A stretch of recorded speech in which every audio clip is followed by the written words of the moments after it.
Listo. Eh, bueno, nada, buenas tardes. Un placer inmenso estar otra vez con ustedes. Y bueno, un placer y bueno, también un deber, creo yo, a echarle el hombro a Sandra en estas situaciones tan difíciles por las que está pasando. Y bueno, vamos a tratar de hacerlo lo mejor posible.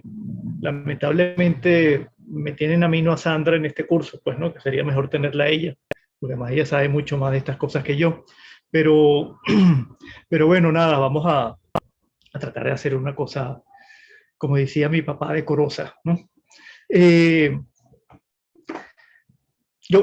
como les decía ahorita, echando un poco broma, vi el curso, digamos, las sesiones sobre Nietzsche de Sandra y esa pequeña introducción que hace sobre Heidegger, sobre lo que íbamos a ver, lo que vamos a ver, de hecho, ¿no? Yo, por supuesto, lo suscribo todo. Yo quisiera como replantear un poco, porque por lo que ella decía, entendí que eran como tres sesiones de Heidegger. Y vamos a hacer dos, ¿no? Vamos a hacer dos de Heidegger y dos de Gadamer. De modo que yo fusiono las dos primeras que ella quería, que es hablar de la obra de arte y la relación de la cosa, y de la verdad, y comenzar a hablar un poco de la verdad, y después entonces dejar en la segunda sesión, perdón, esto de la verdad del arte y hablar un poco de la verdad y la poesía. Eh, yo quisiera, lo primero es como hablar un poco de Heidegger al principio, ¿no? Heidegger es casi algo así como un mito en la filosofía y creo que en la cultura en general, ¿no? Y bueno, yo quisiera como quitarle un poco del mito y hablar un poco de el gran filósofo que es. Eh, Heidegger es realmente algo así como Gadamer cuenta en un libro muy bello sobre su maestro Heidegger. Habla de algo así como el deslumbramiento que produjo en los años 20 en las universidades alemanas este señor, ¿no? Que además era muy joven y produjo como una suerte como de terremoto. Bueno, y yo creo que ese terremoto se amplió, no solamente se paró, sino se amplió en finales del siglo XX, digamos, desde los años 20. Hubo un pequeño hiato ahí a finales, el final de la guerra y los 50, donde Heidegger estuvo más bien como retirado. De hecho, los aliados en Alemania no le permitieron seguir dando clases. Vamos a ver, hablar un poquito ahorita eso de la etapa nazi de Heidegger. Entonces Heidegger se retiró y no daba clase, y cada vez fue abandonando más por razones internas de su filosofía, la academia, de modo que quedó como en un círculo muy pequeño.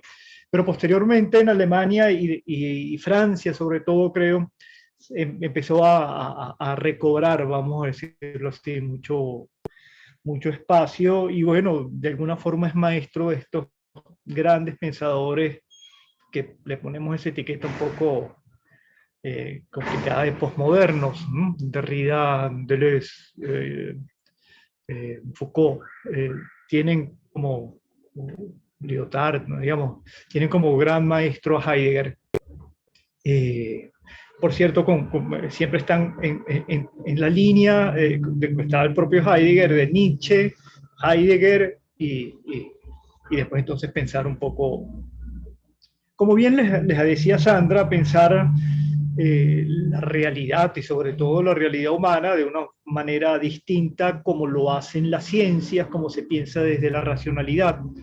Eh, y suponer y abrir un panorama como mucho más amplio, como mucho más que dé cuenta de nuestra existencia, ¿no? Porque además recordemos que Heidegger es existencialista en sentido estricto, ¿no? Discute siempre un poco con Sartre, porque además eran como dos espíritus muy distintos, y bueno, él piensa que realmente, como lo hace casi todo filósofo, es la suya, es el verdadero existencialismo. Y esto supone, quisiera hablar como más, ahorita más por qué esta importancia de Heidegger. Heidegger tiene como su gran maestro a Edmund Husserl, Edmund Husserl es el fundador de la fenomenología. En ese sentido, la filosofía de Heidegger, como también la de Sartre y también la de Gadamer, se puede pensar Nietzsche, Foucault, etcétera, se puede pensar como una fenomenología, como formas de fenomenología. Maurice Merleau-Ponty, que van a ver ustedes con la profesora Eleonora, eh, vienen son ramificaciones de este tronco muy potente que quiso fundamentar Husserl. Y Husserl hizo como dos, o tenía como dos, la fenomenología suponía dos cosas.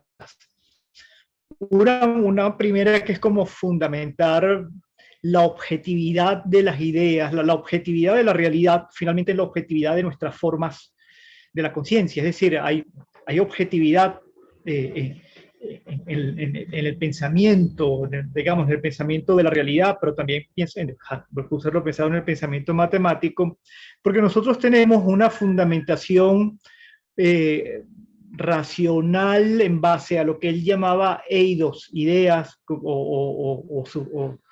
algo así como ideas en el sentido platónico, pero que no están afuera, sino están en nosotros, que fundan esa objetividad. Y entonces él quería hacer esto que llamaba de forma muy impactante como una ciencia estricta para determinar en qué era la objetividad, la realidad, la verdad.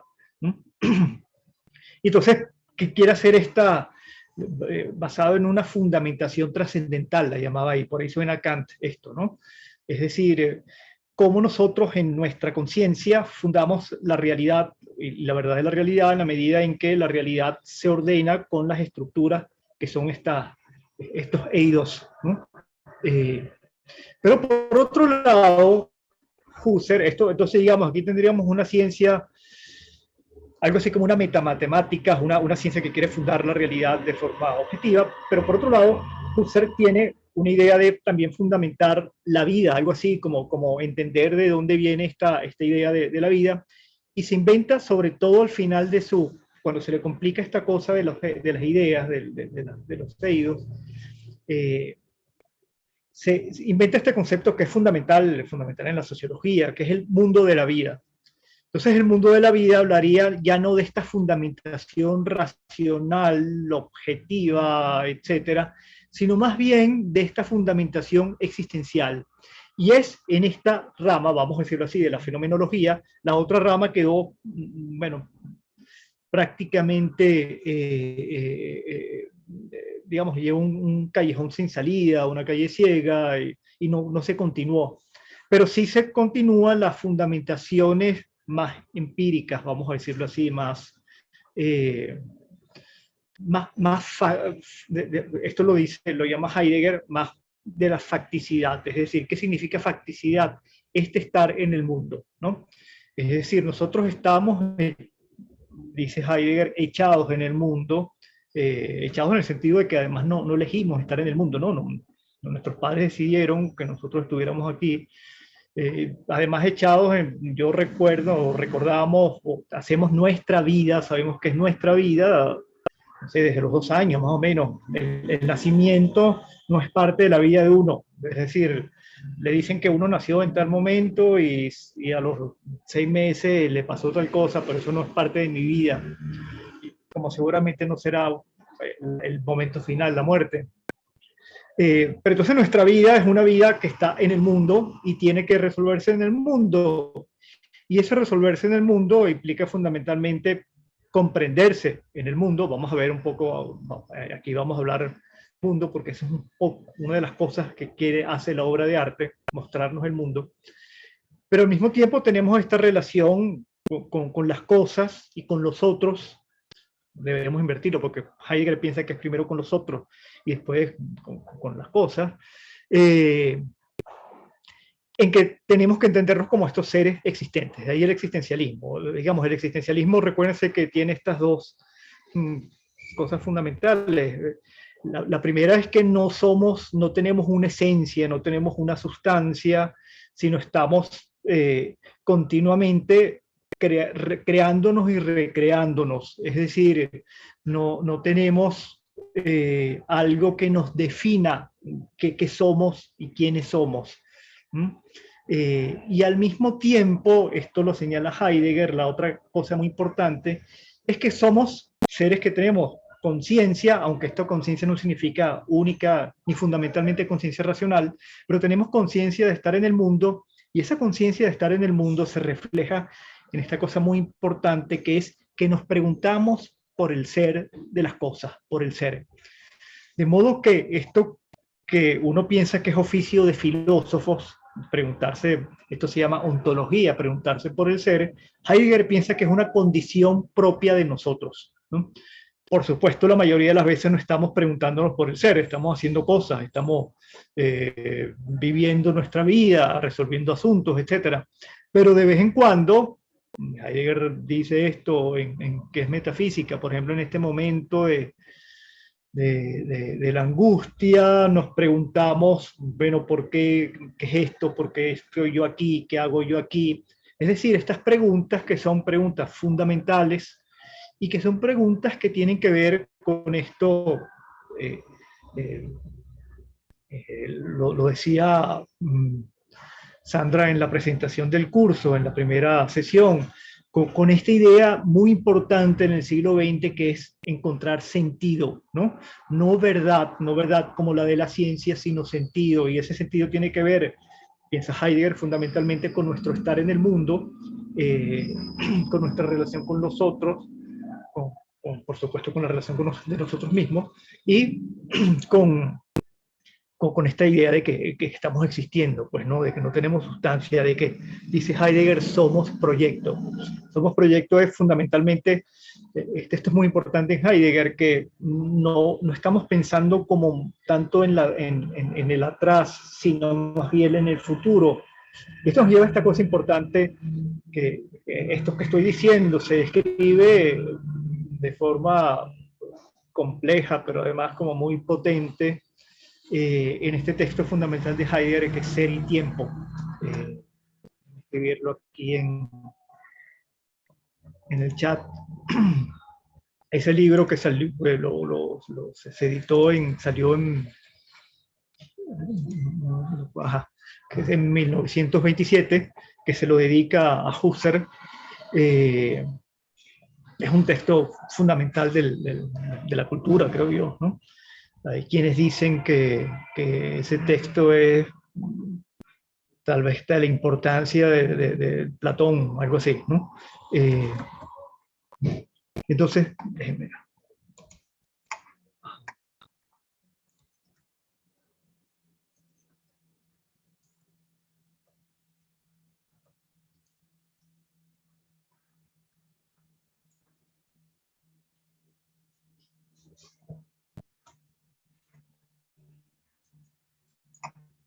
Ajá.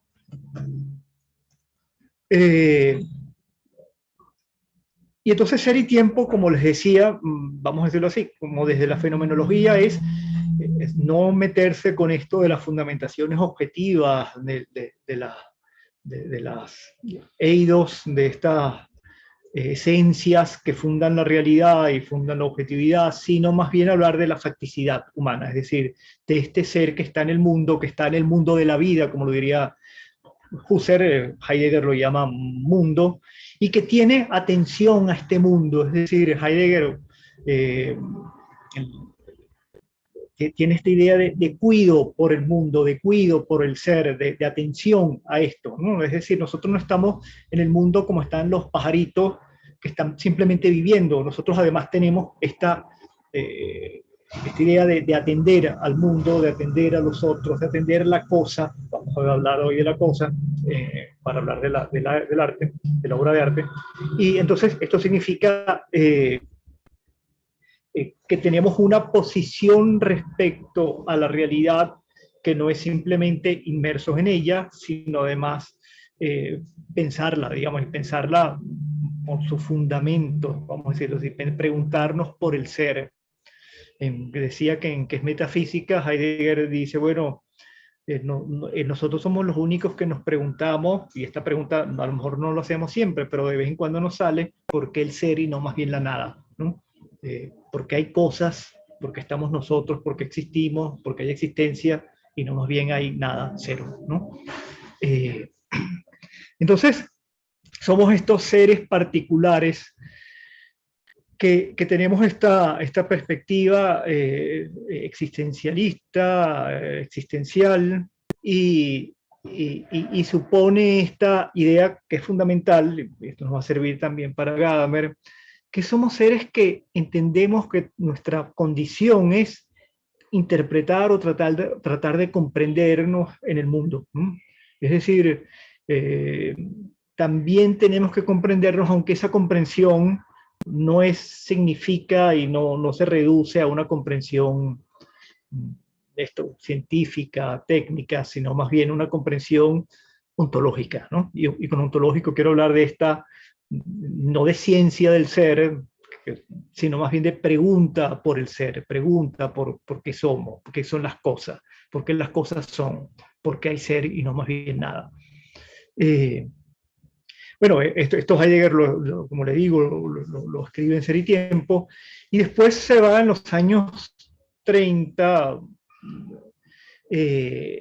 Heidegger empieza a hacerse como, se da lo que se llama la vuelta, la Kere, el pensamiento de Heidegger se hizo cada vez más oscuro en el sentido, en dos sentidos, más o menos, que bueno, que es realmente más difícil de entender, pero al mismo tiempo como más pesimista. Vamos a ver un poco esto en el sentido sobre la verdad, por ejemplo.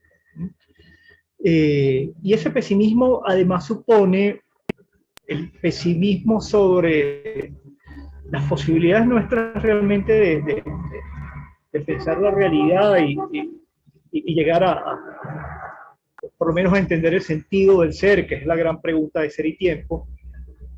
Y Heidegger empieza a dudar, como les decía, empieza a dudar incluso de que la academia, hacer filosofía académica tenga sentido, y por esto Sandra señalaba de forma muy atinada que finalmente empieza a refugiarse en la poesía y piensa que la poesía es el único lugar donde podemos conocer un poco la verdad. Por supuesto, es una verdad particular, la poética, y en eso se incluye un poco la del arte, distinta a la verdad de la ciencia. Pero es decir, él ya no estaba como decía, la academia no me deja pensar, ¿no? Me permite hacer conocer, pero no me permite pensar.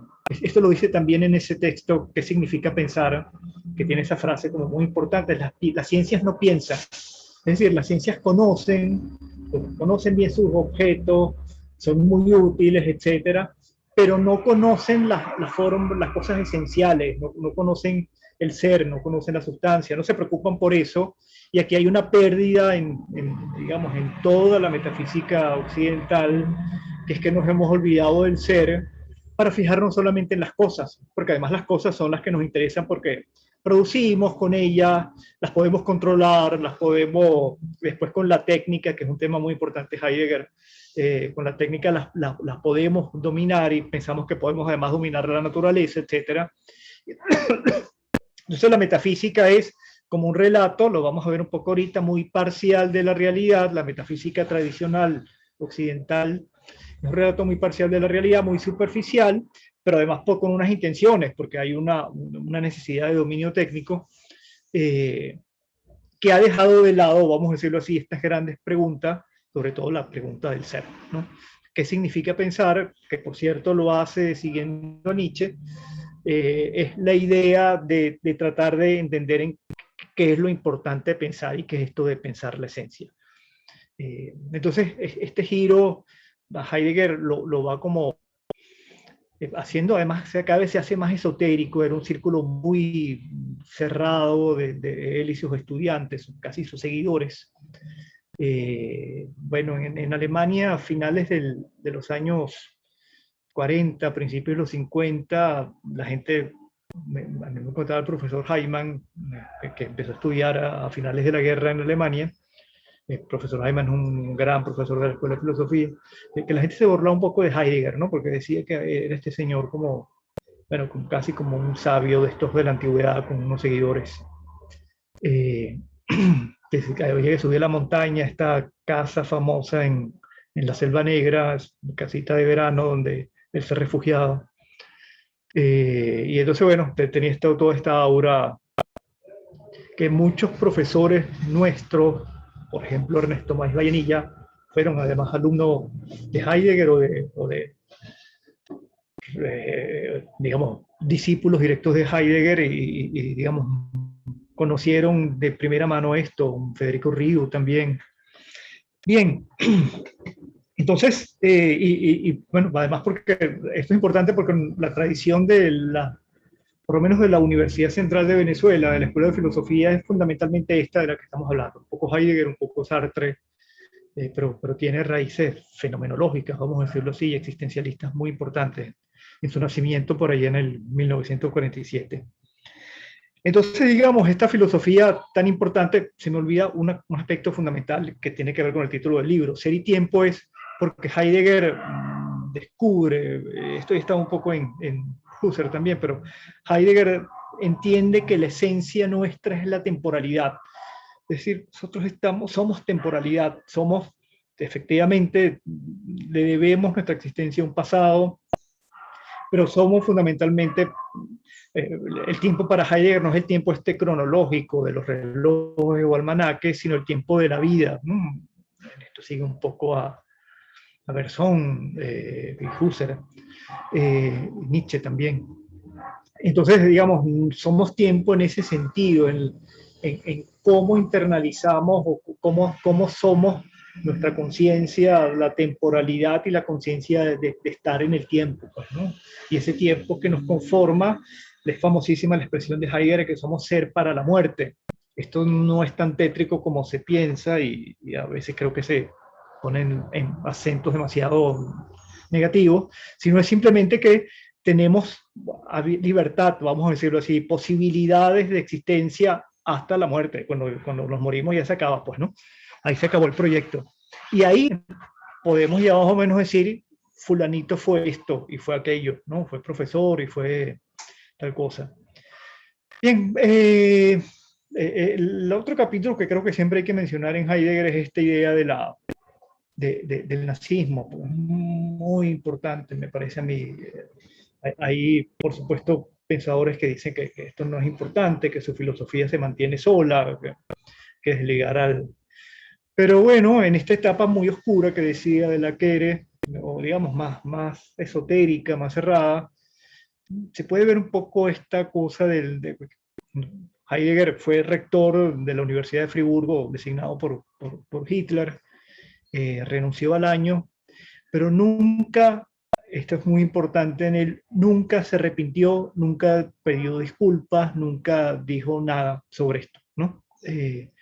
Entonces hay una cosa ahí que pareciera como muy ominosa, esta idea de no hablar sobre esto. Famoso la entrevista entre Heidegger y Paul Celan. Paul Celan es judío, víctima del holocausto, digamos, no murió, pero su familia la, la mataron en Auschwitz, etcétera, y Paul Celan respetuosamente subió a la cabaña en la Selva Negra y habló con Heidegger, y Heidegger no le dijo nada sobre esto, ¿no? Además Heidegger lo admiraba, lo cita mucho. Entonces, esto es un capítulo muy raro, y yo sí creo que se filtra su filosofía, no es solamente una... y Heidegger tiene estos textos que están recogidos, por ejemplo, en este libro que se llama Caminos en el Bosque, donde comienza precisamente con el origen de la obra de arte, donde hay textos bueno, que tienen esta cosa un poco pesimista sobre el mundo, pesimismo que Heidegger tenía y había asumido, un poco como lo hace Nietzsche, este pesimismo sobre la cultura europea, sobre la racionalidad europea, sobre la ilustración, bueno, y el gran fracaso que supuso para los alemanes el horror de la Primera Guerra Mundial, que fue una guerra horrorosa. A veces se compara con la Segunda Guerra Mundial y se piensa que es como... Pero la Primera Guerra Mundial fue horrorosa, y eso le produjo a los alemanes muchas sospechas sobre la realidad. Hay libros, por ejemplo, la decadencia de Occidente, de Oswald Spengler, que muestran un poco esto, digamos, Occidente es una sociedad enferma, es una sociedad... Entonces hay que hacer discursos como para despertar esto. Ser y tiempo quiere mostrar un poco esto, y quiere mostrar como una nueva forma más fresca de estar en el mundo, de pensar el mundo, y como más auténtica. Es decir, había un poco una crítica como hacia la impostura de muchas de las formas de la cultura, no solamente de las ciencias o del conocimiento, de la filosofía, sino de la impostura, un poco de la impostura que estaba, por ejemplo, en la moralidad. Somos los más civilizados, los europeos, somos los muy cristianos, y bueno, y nos matamos por millones en las guerras estas, y explotamos a los otros y destruimos una cantidad de cosas, etcétera, ¿no? Entonces, cosas que estaban en Nietzsche, ¿no? Entonces en Heidegger hay esta respuesta, y bueno, evidentemente esto movió mucho, dio mucho espacio para el nazismo, y bueno, creo que Heidegger se dejó deslumbrar por esto, y pensó que ahí había la posibilidad de una renovación. En algunos lados dice algo así, por algo como de destrucción, como vamos a comenzar desde cero, que era una idea muy propia de los alemanes, que había que como que reiniciar la cosa. Bueno, y de forma muy equivocada y muy deslumbrada, además, esta cosa de que uno piensa que un filósofo es un tipo muy racional. Heidegger vio que por ahí había esa posibilidad, y no fue así, y por eso uno piensa que cada vez se metió como más en su mundo, vamos a decirlo así. La misma idea de dejar la academia, de dedicarse a como a cursos más pequeños, estos grupos cerrados, bueno, y que es confiar más de la racionalidad, del progreso, de la técnica, de la ciencia, no sé, de la cultura pop, de la información. Esta cosa, tiene ese texto de la idea de las habladurías. En ese sentido, uno puede, para entrar en materia, uno puede pensar que el origen de la obra de arte quiere buscar este sentido de renovación, como de nueva comprensión vamos a ver, de la realidad a través de una comprensión nueva del arte. Es decir, yo creo que lo que Heidegger, este texto, efectivamente se trata de un texto de estética, pero de una estética que obviamente, y esto lo vamos a ver también con Gadamer, con la actualidad de lo bello, obviamente desborda los niveles de la estética, como ustedes lo vieron con Nietzsche, y quiere meter que la estética y la obra de arte se metan en la vida.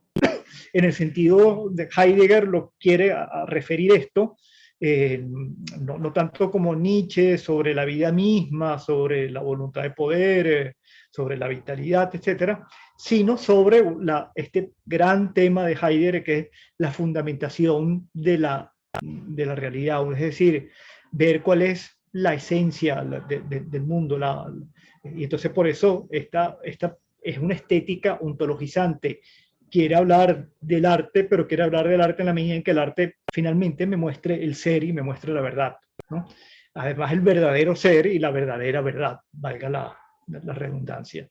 Entonces, no sé si tienen preguntas, dudas, antes de entrar un poco a comentar cosas del texto.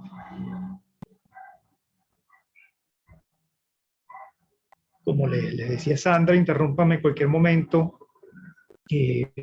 párenme. No, yo creo que, profesor, creo que es como un buen contexto, sí. Es como un contexto, ¿no? Como para, ahorita, sí. No sé si, para entrarle al texto, a un texto más o menos definido. Sí, claro, el origen de la obra de arte, este texto que me estoy refiriendo, que me referí ahorita al final, ¿no? Ajá. No, sí, entonces todo... ¿Perdón? ¿Aló? Todo bien, entendiéndolo, todo bien, perfecto. Vale, qué bueno, qué bueno. No sé...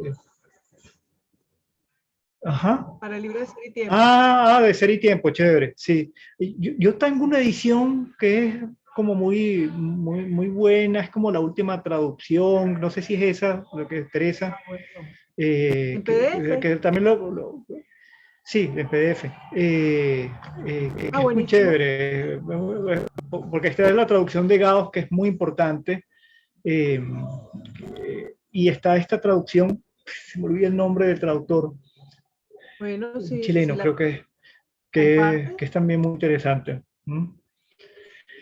Perfecto. Bien, pues, Ser y Tiempo, vamos a ver continuidades y yo los voy a ir refiriendo también a Ser y Tiempo y otras cosas de Heidegger, pero aquí hay una continuidad, efectivamente. El origen de la obra de arte, como les digo, es después de este giro, ¿no? Es del 35, la primera, tiene varias versiones, pero la primera es del 38, creo. Y el de la poesía es el de Hölderlin, y la poesía es el 30, es un poquito antes. En el prólogo los autores dicen que el traductor dice que le invierte y pone primero el que fue realmente segundo, el origen de la obra de arte, pero hay continuidad en ella. Y a pesar de que es, digamos, es de esta etapa distinta, sin embargo tiene obviamente muchas conexiones con Ser y Tiempo. Bien, yo escribí lo que hice como lo hice el semestre pasado, extraje algunos textos y con unos muy poquitos comentarios míos, vamos a compartirlo.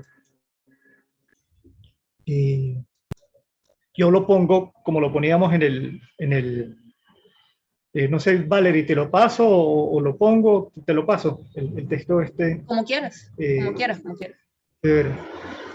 Yo lo tengo, digamos, hasta lo que vamos a ver hoy y le voy añadiendo los otros apuntes para la clase que viene, ¿de acuerdo? Este sería como la primera clase. Buenísimo. Bien, ¿se ve compartir la cosa bien? Está cargando todavía. Okay.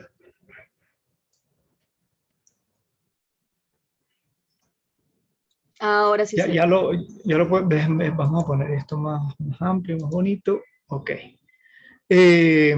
Aquí tenemos al profesor Heidegger.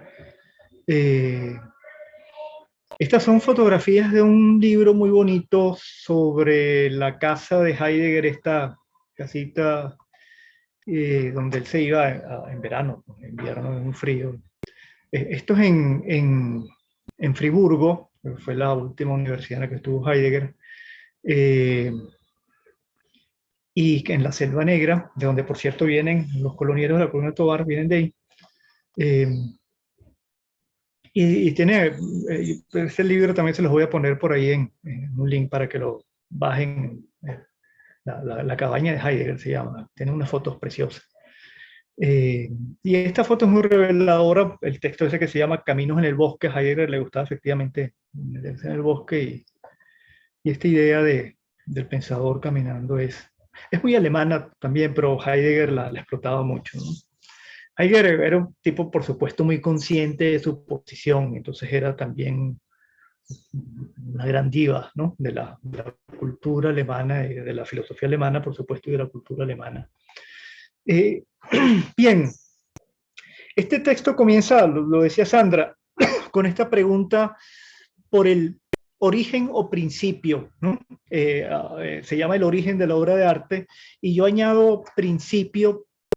Y esto es una remisión que siempre está en Heidegger, siempre es muy importante en Heidegger, que es la remisión a los sentidos etimológicos de las palabras, a los sentidos, vamos a decirlo así, olvidados de las palabras, y este es uno de ellos, ¿no? Cuando habla de origen no solamente habla del comienzo, sino habla también de dónde viene, y supone también esto que dice, que lo vamos a ver mucho, lo que hace que la cosa sea lo que es.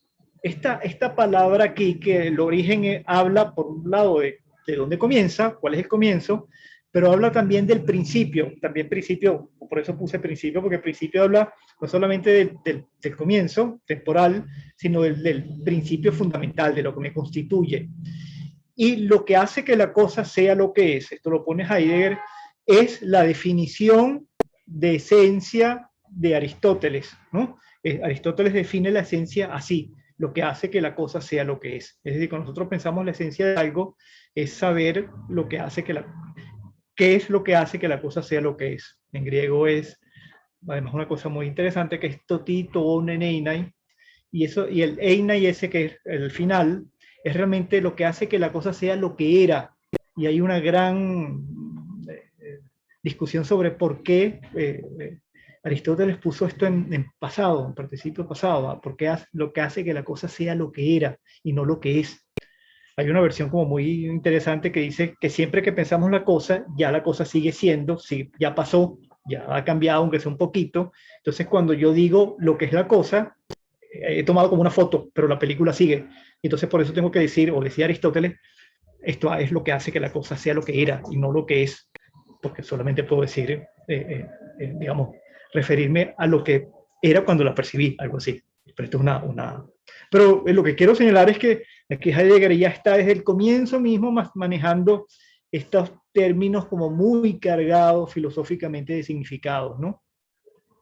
Y fíjense que está hablando además en sentido, como lo decíamos, ontológico, ¿no?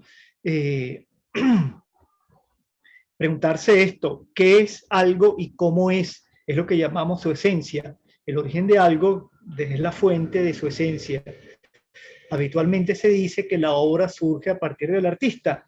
Y entonces, bueno, él señala que hay aquí una suerte de circularidad, porque también, ¿qué es el artista? Es artista porque produce obras de arte.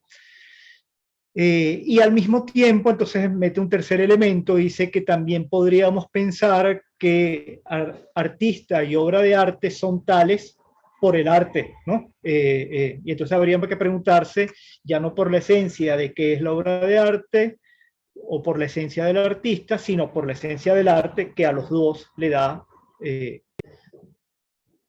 digamos, lo que son. Entonces nos dice qué es el arte, nos lo dice la obra, qué es la obra, solo nos lo puede decir la esencia del arte. Es evidente que nos movemos dentro de un círculo.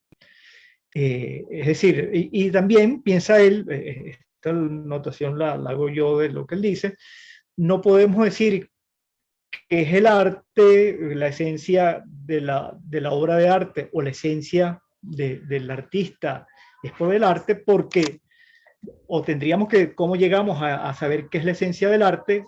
Si lo conocemos a partir de las obras y del trabajo de los artistas, nos veríamos con el mismo problema. O a menos que tengamos principios, pero ¿de dónde sacamos esos principios?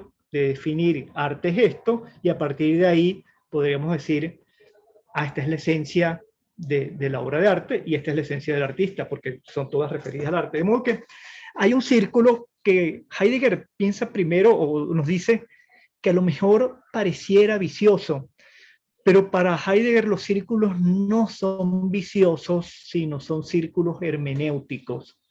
Lo dice aquí en este texto. Así pues, no queda más remedio que recorrer todo el círculo, pero esto no es ni nuestro último recurso ni una deficiencia, es decir, no es un error, no es vicioso. Adentrarse por el camino es una señal de fuerza y permanecer en él, dentro de este círculo, esta frase tan bella, es la fiesta del pensar. Siempre que se dé, por supuesto, que el pensar es un trabajo de artesano. Nosotros vamos a ver, me detengo en este término artesano, que en Heidegger hay aquí la idea de volver a algo así como a lo auténtico. Hay lecturas que se dicen que Heidegger quiere volver como al pasado. Yo no creo eso, por esto que señalábamos además, esta idea del proyecto, que es fundamental en él, de somos proyecto, y eso implica futuro. Pero lo que sí Heidegger quiere obtener es, primero, una mirada distinta, como decíamos, a la de la modernidad, a la de la ilustración,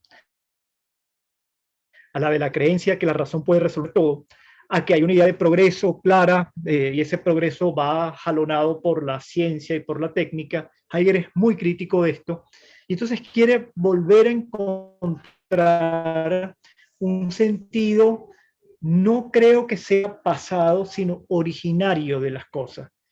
Y ese sentido originario va por la idea de volver a una visión del mundo, vamos a decirlo así, como limpia y lo más clara posible respecto a, vamos a decirlo así, como a toda la cultura superficial de la modernidad, ¿no? Yo les hablaba de esta crítica a la técnica, a los productos técnicos, dice él que Heidegger nos distraen, nos hacen perder tiempo, eso que no conocía el celular ni internet.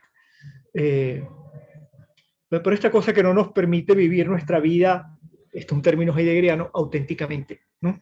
Vivir una vida auténtica es una vida que en la que somos conscientes de lo que somos, o algo así, o lo que tratamos de ser lo más consciente y lo más claro de lo que somos. Y entonces lo que hacemos es dispersarnos, embelezarnos con cosas, digamos, como muy, muy poco fundamentales, muy poco importantes, y queremos entonces resolverlas de una forma meramente técnica, etcétera, y olvidando la cosa fundamental, ¿no?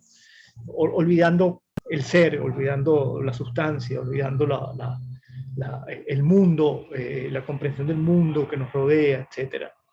No es casual que mucho, pienso en este gran filósofo Hans Jonas, mucho de las visiones ecológicas, Jonas fue alumno de Heidegger, sean referencias, hay referencia en esto, ¿no?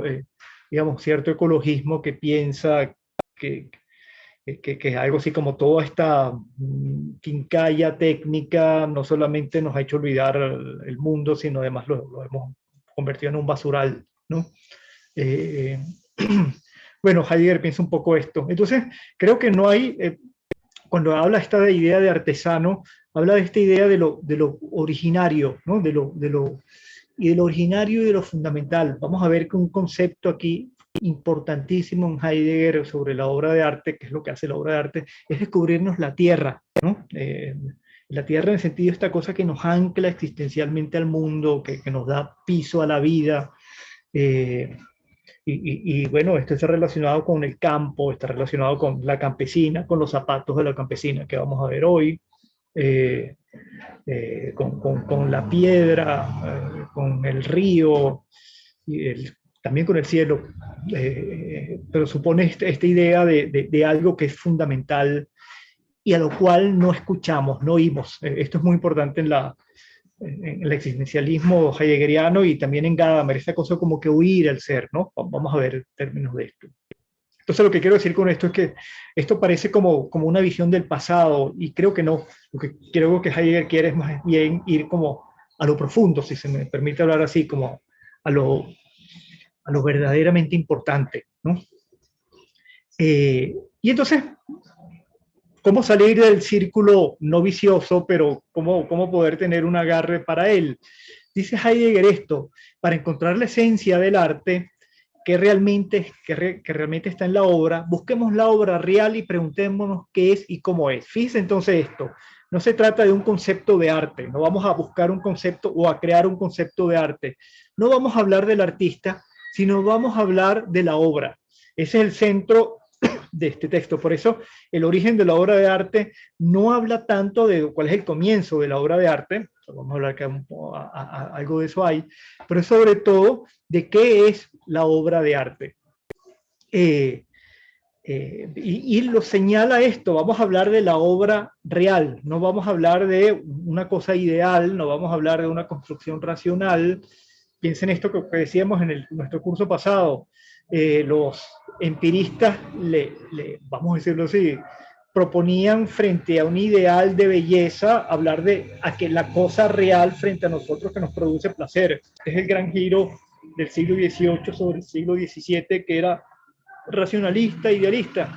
Bueno, Heidegger dice, vamos a hablar de la obra real, de la obra concreta, y en función de eso entonces vamos a tratar de determinar cuál es su principio, cuál es su fundamento, ¿no? Cuál es su esencia. Y entonces nos dice esta cosa muy llamativa.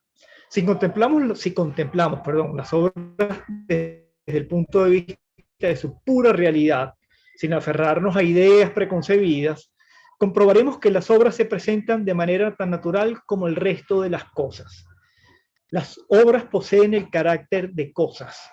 Y entonces, bueno, incluso lo señala de una forma muy provocadora, diciendo esto, bueno, igual que las papas se depositan en el sótano, las partidas, ¿cómo se llama? Las obras de Beethoven se depositan en el armario, igual que el soldado guarda en su mochila las cosas de guerra, también guarda los poemas de Hölderlin. Igual que se cuelga un cuadro en la pared, también se cuelgan en la pared espadas y fusiles y cosas, ¿no? Es decir, Las obras tienen una característica de cosa. Y esto uno lo puede pensar de forma peyorativa. O sea, este señor está diciendo que las obras de arte son como una cosa más. Pero no, más bien aquí hay un sentido de rescatar, no solamente un sentido de cosa en la obra de arte, sino también de tratar de darle incluso a las cosas comunes un sentido más denso, ¿no? Es decir, nosotros hablamos de cosa como, incluso como sentido peyorativo, ¿no? Esta cosa. O, y no, él quiere rescatar también como una densidad existencial, si me permite decirlo así, sobre la cosa. De modo que girar sobre la cosa es uno de los grandes pivotes de este texto. Pensar que la obra de arte es cosa, pero como bien lo decía Sandra, no es solamente cosa, ¿no? Es una cosa que tiene una característica particular. Ya vamos a ver cuál es. Y señala esta cosa como muy importante sobre sobre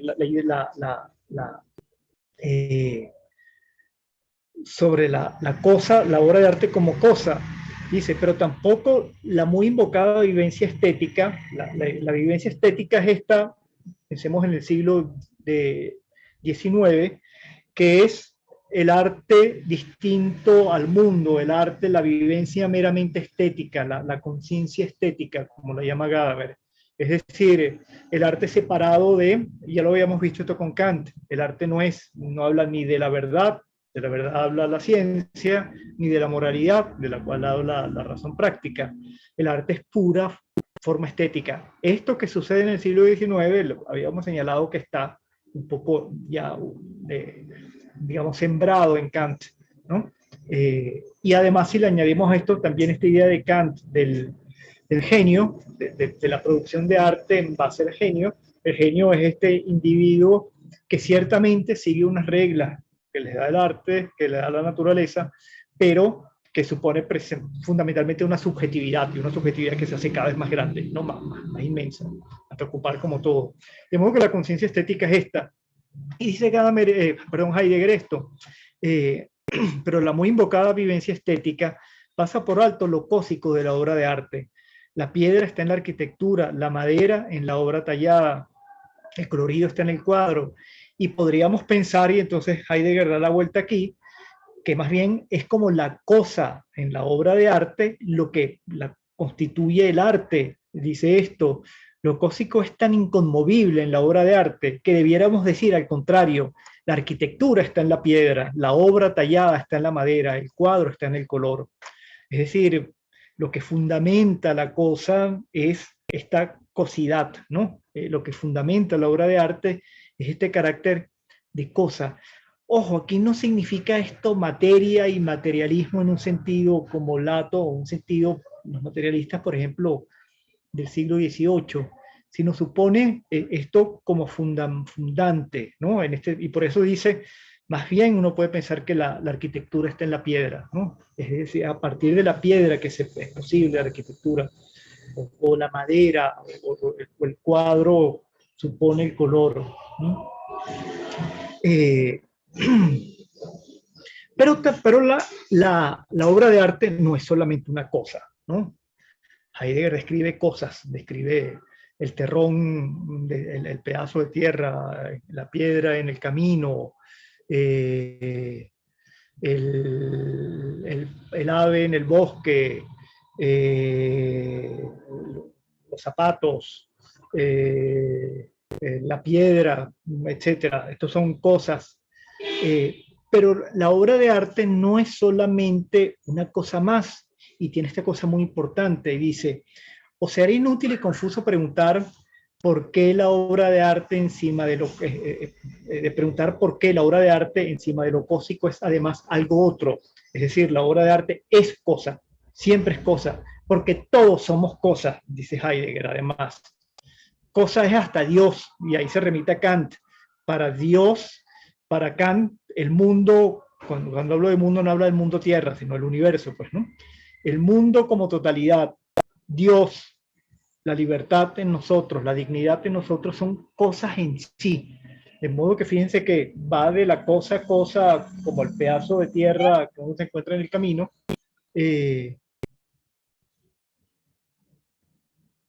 Me salió un mensaje muy raro. ¿Estamos bien? Sí, sí, ¿Me sí. escuchan? Sí, Sí, se me salió escucha un bien. mensaje ahí como que no lo entendí. Chévere. No sé, preguntas, dudas, ¿cómo va la cosa? La cosa en sí. A mí me encanta Heidegger, así que, ¿sabes? Vale, qué bueno. Es Dime, súper, sí. o sea, sí, sí es muy cómico porque si uno como que lo sigue sin pensar mucho, de repente estás pensando en cosas, justamente, y tienes un montón de Sí. palabras como súper abstractas en la cabeza, pero en verdad cuando le agarras el hilo, cuando retomas tu propio hilo, es súper interesante. Sí, sí. Bueno, pensémoslo, sí, esta cosa que a mí me parece como muy interesante, porque además es una visión, si ustedes se dan cuenta, Heidegger, bueno, uno puede pensarlo así, está contra las definiciones, estas, como lo vamos a revisar ahorita. Primero vamos a ver que hay una crítica a todas las definiciones de cosas de la metafísica occidental desde hace 2000 años. Pero además contra las definiciones científicas, por ejemplo, de objeto. Es muy importante que Heidegger esté hablando aquí de cosas y si ustedes se dan cuenta, no va a hablar aquí ni de objeto ni, por cierto, de sujeto, ¿no? Es decir, no objeto.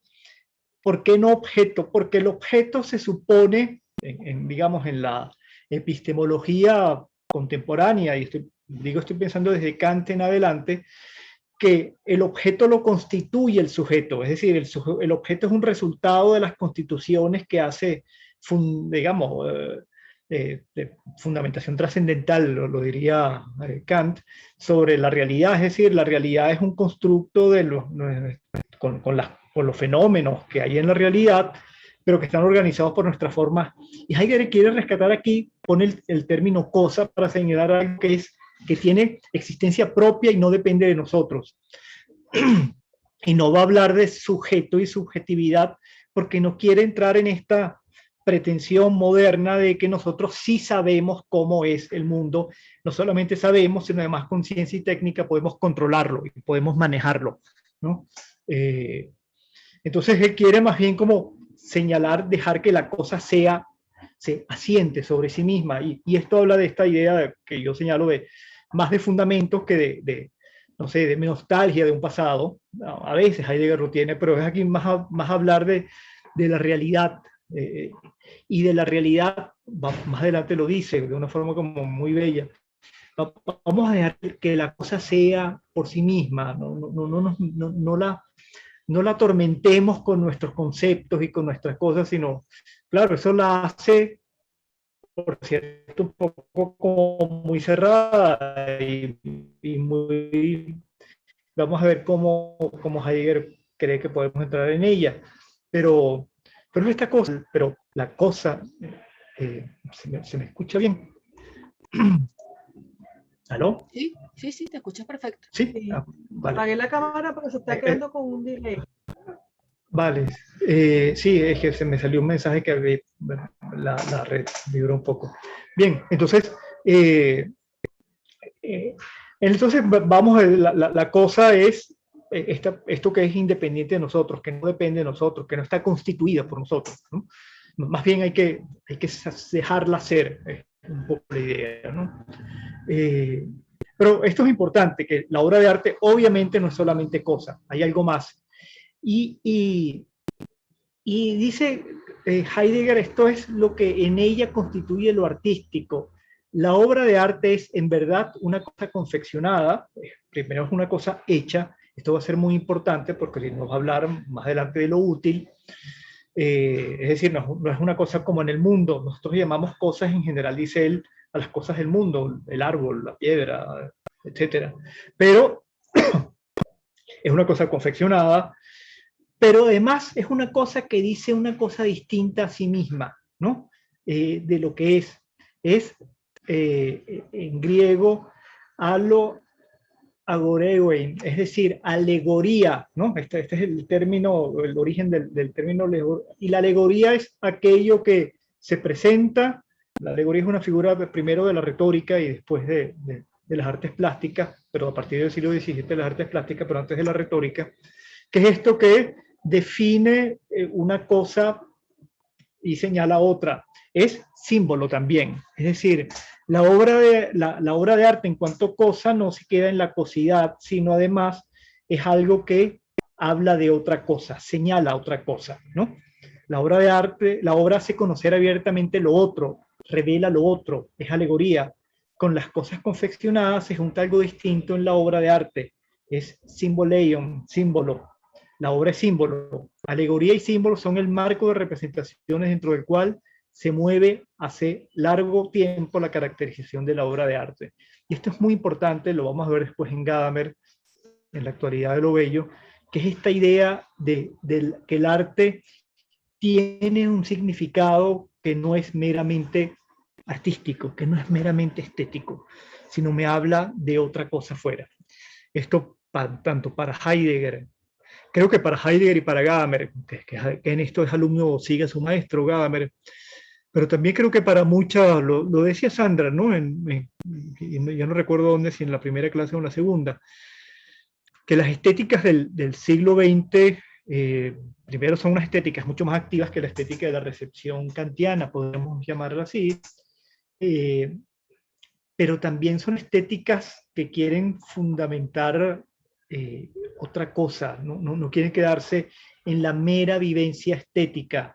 Lo vemos en la obra de arte, quiere ser política también. En este caso de Heidegger quiere hablar de la ontología del ser. Y entonces dice Heidegger, queremos tocar la realidad inmediata y plena de la obra de arte entonces. Debemos desde luego hacer visible lo cósico de la obra, porque evidentemente mucho de lo objetual, vamos a decirlo así, aunque no es objeto, de la cosidad, por eso habla, el traductor lo hace como, lo traduce como cósico, habla de esto, de la cosa, pues no, esto no es una base fundamental de la obra de arte, no es todo lo que es la obra de arte, pero es una base fundamental. Para ello es necesario que sepamos clara y suficientemente lo que es una cosa.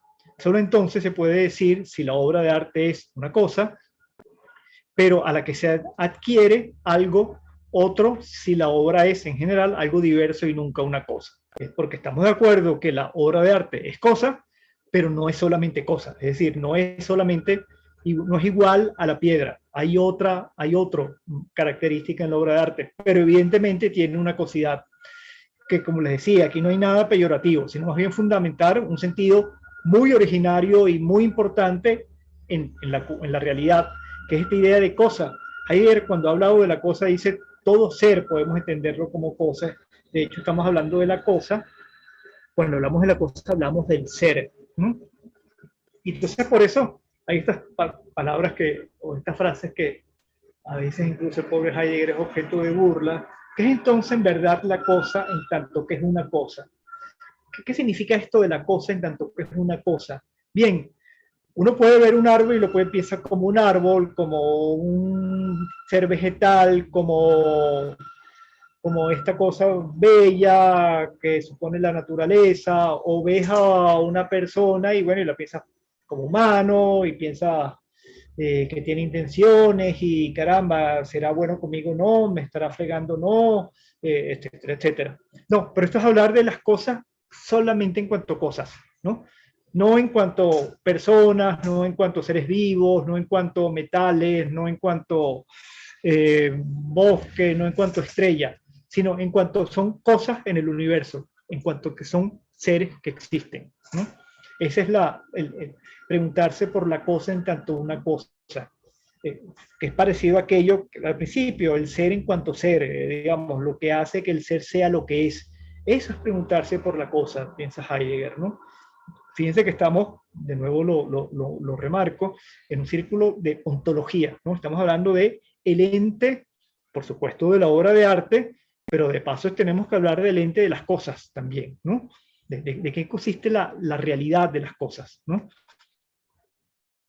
Y por eso entonces, preguntarse por la cosa, aquí es que Heidegger hace toda esta enumeración de cosas, habla de la cosa en sí en Kant, de modo que hasta Dios es una cosa, de modo que la cosa no es peyorativo, sino Dios mismo es cosa en la medida en que es existente, ¿no? Y hablar de las cosas de la naturaleza, las usuales con las que nosotros habitualmente llamamos cosas, Así nos encontramos con el sentido amplio de los reinos, con el más amplio de los reinos, perdón, en que todo es una cosa. Es cosa, res en latín cosa, res extensa en decare y res cogitans, ens, que es gente. Y aquí hay esta cosa muy importante en Heidegger, vuelvo un poco a hacer y tiempo. Yo lo había dicho, a lo mejor no de forma muy clara. Heidegger quiere preguntarse por la sustancia, por el ser. El problema es que el ser en la metafísica occidental se ha dado en el ente, que el ente es esto que percibimos frente a nosotros. El teléfono es un ente, los lentes son un ente, los libros detrás son un ente. Y esto es lo que se ha como apropiado del sentido del ser y se ha quitado un sentido que es mucho más fundante y mucho más importante para Heidegger. Como lo decía, esto hay unos intereses de control, de dominio sobre la naturaleza y sobre los otros también. Y se ha olvidado y ha quedado por la metafísica occidental desde 25 siglos, desde Platón, se ha olvidado este ser como más profundo. Y Heidegger está todo el tiempo apuntando aquí a esto, ¿no? Y entonces Heidegger nos habla, yo los voy a, ustedes lo leen después, pero les voy a hablar como de los 3 sentidos de cosidad que están basados en cómo la metafísica esta occidental ha definido la cosa y ha definido las cosas, digamos, en qué son las cosas. El primero es el sentido de sustancia y accidente, ¿no? Los griegos hablaban de esto, lo hipoketo, hipokeimenon, que es decir, como el sustrato, el sujeto, ¿no? Y ese sustrato tiene encima el simbebekota, que son los accidentes, ¿no? Es decir, mi camisa es marrón, tiene rayitas, entonces la sustancia o el subjectum, el hipokeimenon, el sustrato es que es camisa. Ese sustrato puede tener diversas características. Ser marrón, pero también la puedo pintar y va a ser de otro color. Tener cuello, pero a lo mejor le puedo quitar el cuello y queda de otra forma, pero sigue siendo la misma camisa. Fíjense que es esta idea de que hay algo que permanece y algo que va, y otras cosas que van cambiando que están adheridos a eso que permanece, ¿no? Que le ocurren a eso que permanece. Entonces, el modelo de sustancia y accidente es un modelo muy importante para definir la cosa. Heidegger dice que aquí hay ya empieza a haber un problema, porque esto pasó en latín, primero en Roma y después en la Edad Media, a estos términos de subjectum, la hipóstasis, que es la forma en que se representa este hipokeimenon, pasa a sustancia y el accidente, ¿no? El simbebekota es accidente. Pero nosotros lo cambiamos, digamos, en la Edad Media se produjo esta idea del sujeto y el adjetivo gramatical, ¿no? Y entonces Heidegger se pregunta, ¿qué es lo primero? ¿Es que el lenguaje es un reflejo de esta cosa metafísica, digamos, de la realidad que tiene sustancia y tiene accidente? ¿O es más bien que nosotros decimos que hay una cosa que tiene accidentes porque pensamos, nuestro lenguaje está construido con sujeto y predicado, digamos, con sujeto y adjetivo? En el que esto sea oscuro, el que no sepamos bien si el lenguaje refleja a lo real o lo real es reflejo del lenguaje, como yo creo, por cierto, que yo, Luis Marciales, creo que es, ¿no? Nosotros pensamos sujeto y predicado, sujeto y adjetivo digamos, en la construcción del lenguaje, porque pensamos que el mundo está formado así, por cosas que son sujetos sustanciales, sustancia, y por cosas que son accidentes. Y por eso decimos, yo sigo siendo el mismo a pesar de que cuando tenía 25 años tenía mucho pelo y ahora tengo poco pelo, pero soy el mismo. Digamos, mi sustancia continúa. Y ha cambiado más bien los accidentes. Ahora tengo poco pelo y lo tengo canoso. Esto es una forma, Heidegger nos dice que ya el enredo de no saber qué va primero nos hace ver que esto es una forma inadecuada de pensar la cosa, ¿no? Es decir, primero que señala es esto, que que lo anota muchísimas veces. Estamos ante una forma de pensar que se ha hecho muy habitual y que por habitual se ha naturalizado y pensamos que la realidad es así, pero la realidad no tiene por qué ser así. Lo que hay es que primero quitarse esta forma habitual, y estamos hablando de un hábito en el caso de la relación entre sustancia y accidente de 23 siglos más o menos, ¿no? Que es un hábito bastante prolongado. Y entonces pensamos que las cosas son o sustancias o accidentes que van pegados, adherentes a esa sustancia, ¿no? Y dice Heidegger esta cosa importante, esta nota, quizás lo que aquí en caso semejante llamamos sentimiento o estado de ánimo, esta cosa de que hay algo que no nos suena aquí, dice él, es más racional y más percipiente porque es más abierto al ser que toda razón, el cual convertido, entre tanto, en ratio, en esta racionalidad de la ciencia moderna, se interpretó equivocadamente por racional. Es decir, que hay una idea de racionalidad que es fundamental en Heidegger, también en Gadamer, que es que la racionalidad no debe pensarse solamente como razón matemático, científico, sino que hay a lo mejor en nuestros sentimientos, en nuestra experiencia vital, verdades también muy importantes, apartes y más fundamentales que las de la ciencia.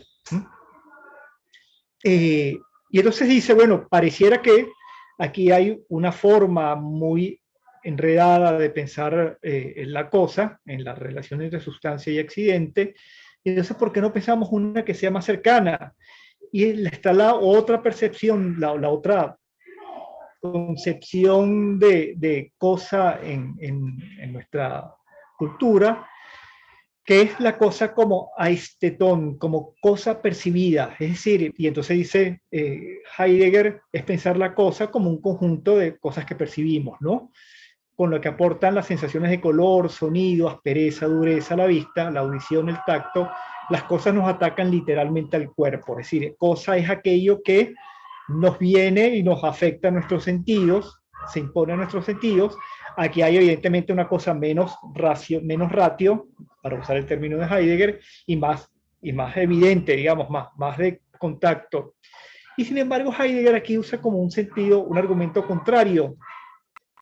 Y esto que si la cosa fuese solamente lo percibido, o más bien dice él, si fuese lo absolutamente inmediato, nosotros no veríamos cosas, sino veríamos percepciones. Es decir, yo percibiría un blanco con algunos negros y alguna cosa de otro color frente a mí, y yo no percibo la suma de percepciones que me vienen, sino percibo es una pantalla donde hay una parte blanco y después hay unas cosas que son letras, ¿no?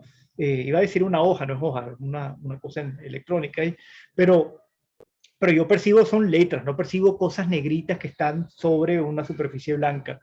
Es decir, que la cosa no es lo inmediato, porque además nunca tenemos la percepción inmediata. Es decir, yo no digo esto, veo allá una cosa, algo amarillante y vertical y digo, es un edificio, ¿no? Yo digo, es un edificio, que el edificio además lo veo como amarillo. Él lo señala esto, y como de forma muy clara, el concepto de cosa, ahora citado, no hay tanto un ataque a la cosa, sino más bien el intento exagerado de traer la cosa a nosotros en la máxima inmediatez. Pero de ello no llega nunca una cosa, en tanto que le asignemos lo cósico de ella, lo percibido por la sensación. Mientras que la primera interpretación, la de sustancia y accidente de la cosa, la aparta del cuerpo y la aleja en exceso, porque se convierte esto que es la sustancia, ¿dónde está la sustancia? ¿Qué es accidente? La sustancia es una cosa que está oculta, no la percibimos. Yo no percibo la sustancia de la camisa, no percibo la sustancia de mi yo. Yo lo que percibo es, veo las fotos cuando tenía 25 años, tenía pelo, y de las fotos ahorita, me veo ahorita en la cámara y veo que no tengo. Ahí no yo no veo una sustancia que permanece y antes tenía pelo y ahora no. Eso no lo percibo.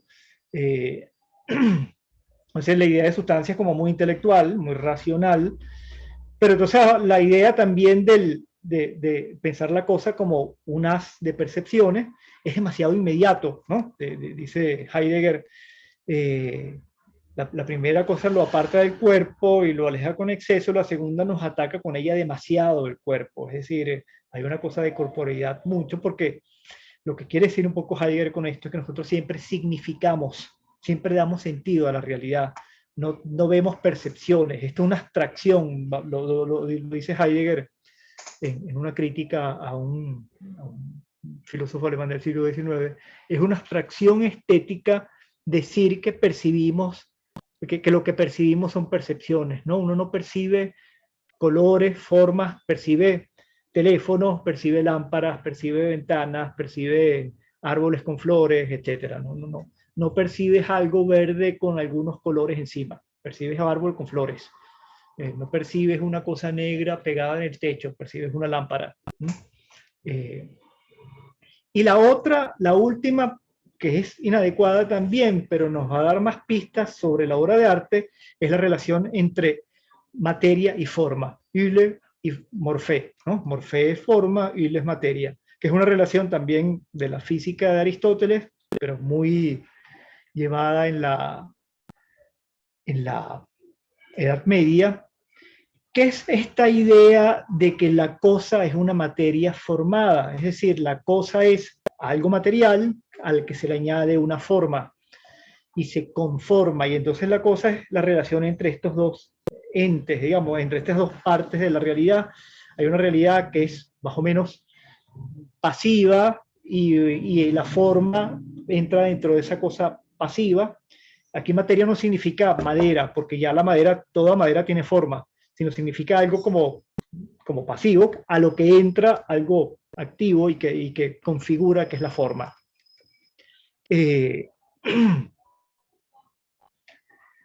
Y entonces esto es muy importante porque buena parte del sentido de la cosa está en la relación entre materia y forma. ¿Por qué esto, sin embargo, es más interesante que las anteriores? Dice Heidegger, la referencia a la amplitud de la aplicación de esta estructura conceptual a la estética podría hacernos pensar más bien que la materia y la forma son determinaciones nacidas de la esencia de la obra de arte y que de aquí se trasladaron regresivamente a la cosa. Es decir, uno puede pensar, Heidegger nos invita a pensar, que esto a lo mejor viene de la obra de arte, pero en general de las obras humanas. ¿Por qué? Porque nosotros relacionamos, no como lo piensa un poco la metafísica aristotélica y después la atomista, que primero está la forma y después, primero está la materia y después está la forma, sino más bien nosotros pensamos esta relación de materia y forma en el sentido en que pensamos que hay una materia y una forma que son el resultado de algo que se quiere hacer. Y entonces él señala instrumentos nuestros.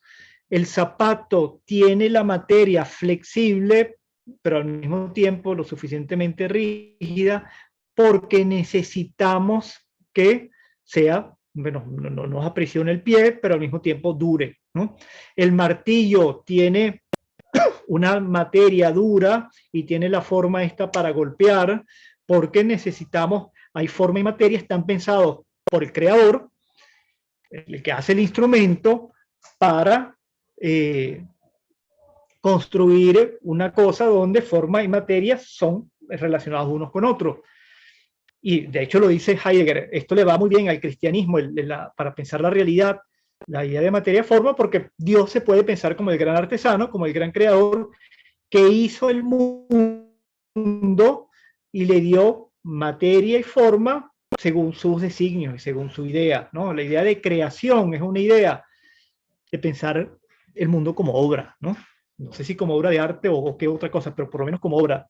Y esto nos lleva a esta cosa importante que señala Heidegger también. Recuérdense que el arte es una de las formas esto los griegos lo llamaban poiesis episteme, conocimiento poético, es decir, el conocimiento, la poesía en el sentido original griego, esto lo dice Aristóteles en la poética, es esta cosa de producir obras, y producir obras es de poemas, desde los poemas trágicos, que es de lo que habla Aristóteles en la poética, hasta hacer mesas y sillas, eso también es poesía.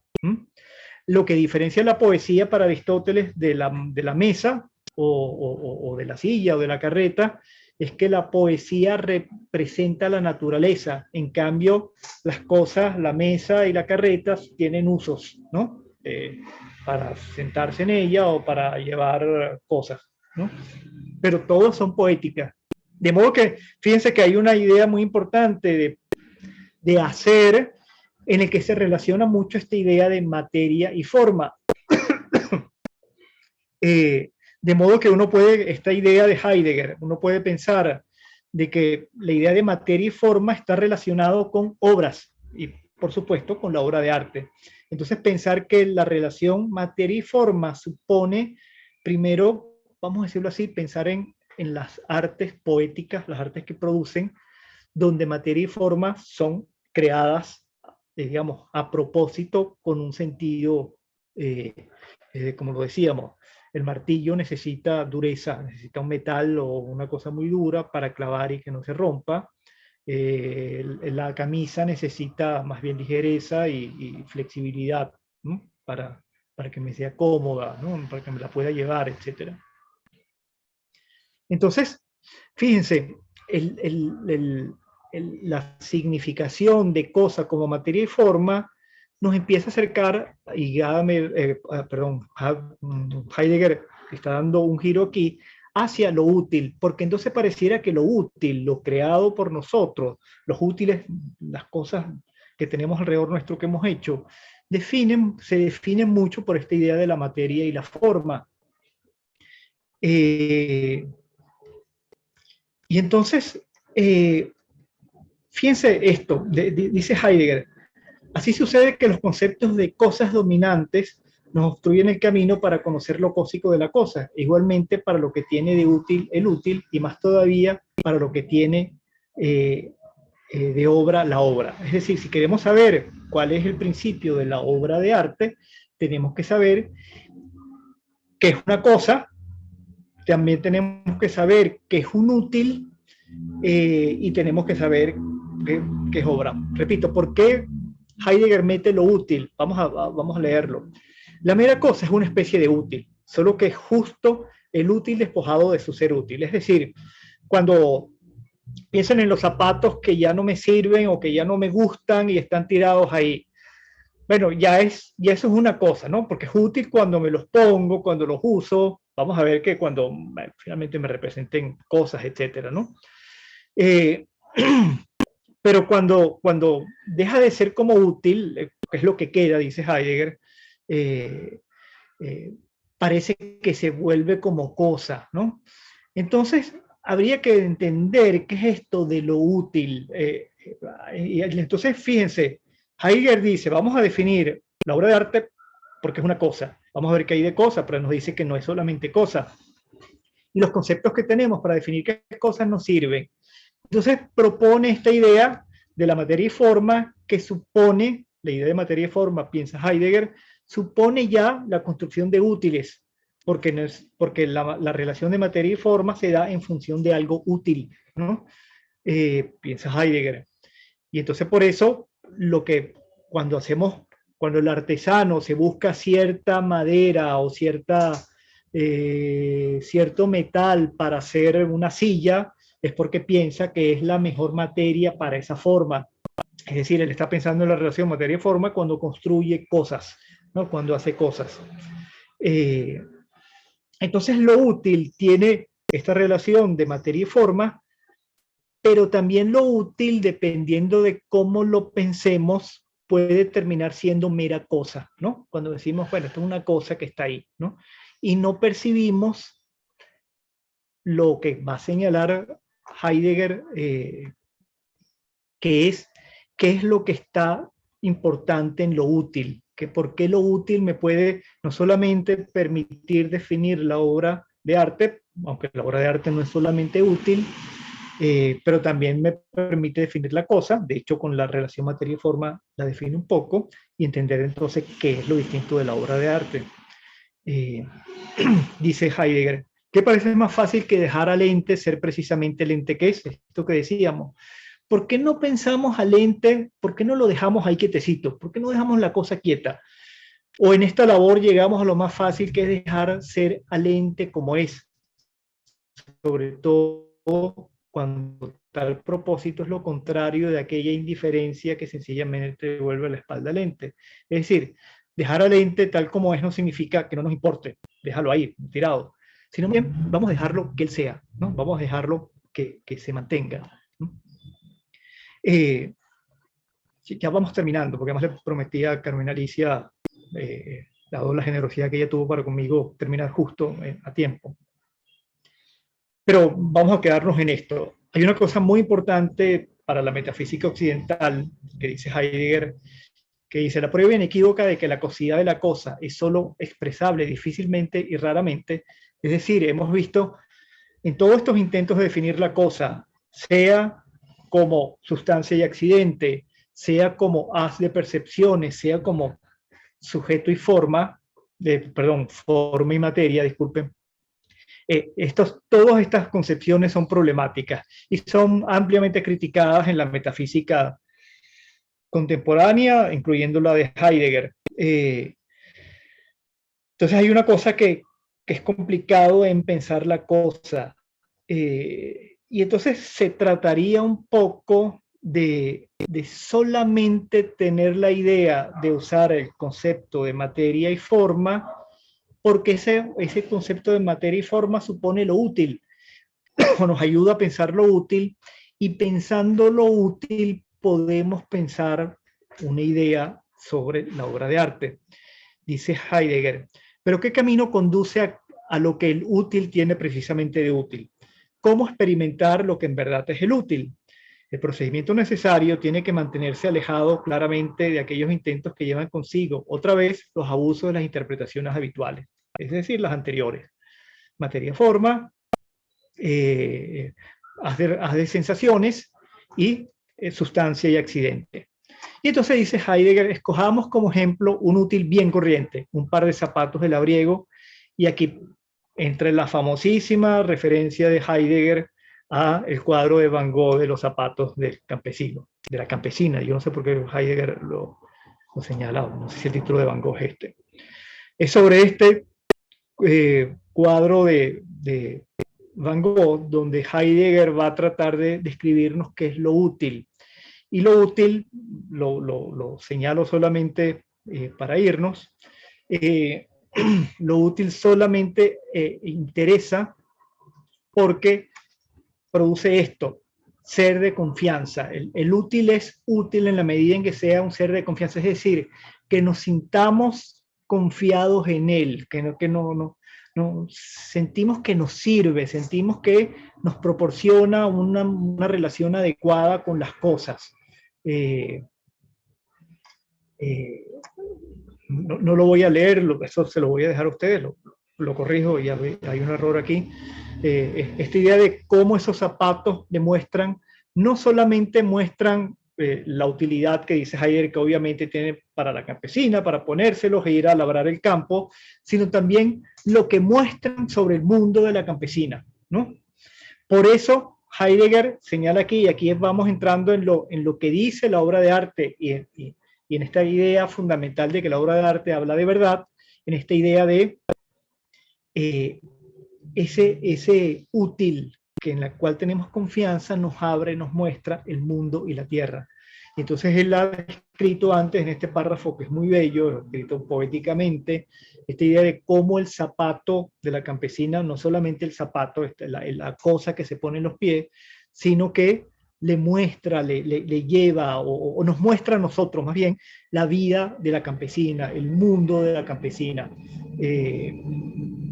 Y entonces dice Heidegger, el ser del útil es ser de confianza, concentra en sí todas las cosas a su modo y según su alcance. Es decir, el útil es importante y por eso vale la pena de meterse con el útil, que nos salió por la relación de materia y forma, porque el útil muestra, cuando es efectivamente útil, y hay esa relación de confianza, nos muestra mundo y tierra, ¿no? Y vamos a ver que la obra de arte precisamente hace eso, mostrarnos el mundo y la tierra. Vamos a ver la clase que viene, esta relación de la obra de arte que devela una verdad. No es casual, y aquí con esto termino, que Heidegger quiere hablar de lo útil y no habló de cualquier zapato, de los zapatos que tenía puestos, sino se buscó una obra de arte.